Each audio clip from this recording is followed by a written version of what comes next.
नमस्कार। अभी हम इस वीडियो लेक्चर की सीरीज़ में बात करेंगे मेटा डेटा के बारे में कि मेटा डेटा हम किसे कहते हैं और इसके कौन कौन से हमारे प्रकार हैं।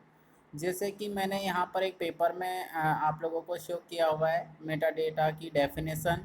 और मेटा डेटा को हमने मुख्य तौर पर 3 भागों में विभाजित किया हुआ है: operational Meta data, transformation Meta data और एंड यूजर मेटा डेटा।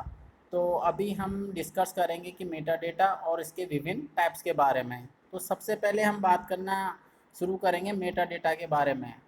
तो मेटा डेटा मैं बताना चाहूँगा कि मेटा डेटा के द्वारा किसी भी दूसरे डेटा को डिस्क्राइब किया जाता है। अर्थात हम कह सकते हैं कि एक डेटा के द्वारा दूसरे डेटा की विशेषताएं बतलाई जाती है, तो उसे हम मेटा डेटा कहेंगे। यदि मैं एक एग्जांपल बोलूँ कि यदि हमें कोई दो फ्रेंड्स हैं और एक अपनी जो टीम है उसका बहुत ही अच्छा प्लेयर है स्पोर्ट्स में, तो और यदि किसी दूसरे के द्वारा उसके बारे में बताया जाता है कि ये हमारा एक प्लेयर है, ये इस फील्ड में बहुत अच्छा खेलता है, तो वहाँ पर जिसके द्वारा उस जो प्लेयर की विशेषताएं बताई जा रही है, तो हम वहाँ पर उस प्लेयर को मेटा डेटा कहेंगे। अर्थात ये कह सकते हो कि किसी एक कैंडिडेट के द्वारा या फिर एक डेटा के द्वारा किसी दूसरे डेटा को अपने आप में बतलाना ही मेटा डेटा कहलाता है। मेटा डेटा एक डेटा मार्ट का ही पार्ट होता है जो कि हमारे डेटा वेयर हाउस में हम उपयोग करते हैं। साथ ही साथ जो हमारा जो मेटा डेटा है वो किसी भी एक सब्जेक्ट्स के ऊपर रिलेटिव होता है। अर्थात यूँ कह सकते हो कि हमारा ये एक सेंट्रलाइज मेटा डेटा होता है जो हमारे किसी भी एक पॉइंट्स या फिर कह सकते हो कि एक सब्जेक्ट के ऊपर डिपेंड होता है।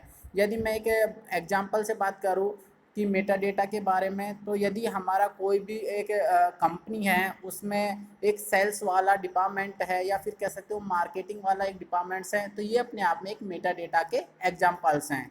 अर्थात यूँ कह सकते हो कि मेटा डेटा है वो हमारा किसी भी एक पर्टिकुलर सब्जेक्ट्स है उससे रिलेटेड होता है।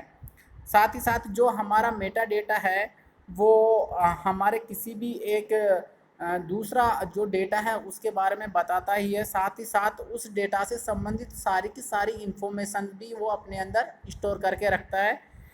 और इसका उपयोग हम ज़्यादातर जो हमारे नेट के फीचर्स हैं उनमें हम करते हैं। साथ ही साथ इसके द्वारा हम जो विभिन्न प्रकार की जो हमारी इन्फॉर्मेशंस हैं उनको भी वहाँ पर स्टोर कर सकते हैं। जो मेटा डेटा है उसमें हमारे जो भी पर्टिकुलर किसी डेटा है उससे संबंधित हमारी सारी की सारी इन्फॉर्मेशंस को हम एक जगह पर स्टोर करते हैं। तो जो हमारा मेटा डेटा है वो पर्टिकुलर हमारे किसी भी डेटा है उसके बारे में सारी की सारी इन्फॉर्मेशंस को स्टोर रखता है और आवश्यकता पड़ने पर उस डेटा के बारे में वहाँ पर भी एक्सप्लेन करने के लिए हम इसका उपयोग करते हैं।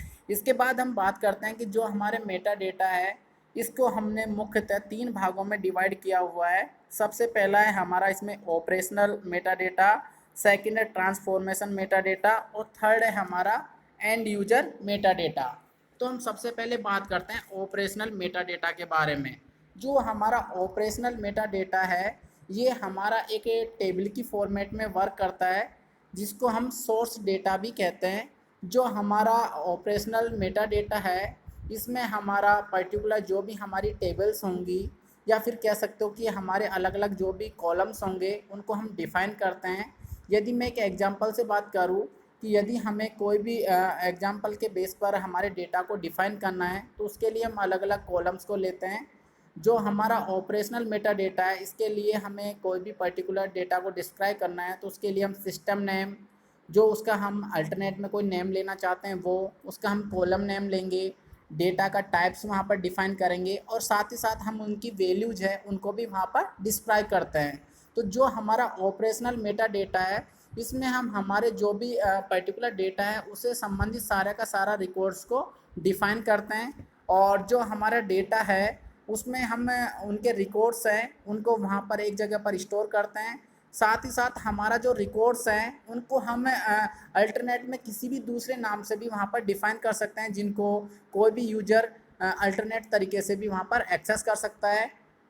और जो हमारे वहाँ पर जो डेटा है वो हमारे वहाँ पर उनका यानी कि टाइप भी हम डिफ़ाइन करते हैं कि जो हमारा डेटा है वो अपने आप में किस प्रकार का है और जो हमारी वहाँ वैल्यूज है, जो हमारे यानी कि डेटा है उसकी रेंज क्या होगी वो भी हम वहाँ पर डिफाइन करते हैं। तो जो हमारा ऑपरेशनल मेटा डेटा है इसमें हम डेटा है उसको अलग अलग कैटेगरीज में डिवाइड करते हैं, जिससे कि हमारा कोई भी यूजर है उस डेटा को एक्सेस कर सकता है।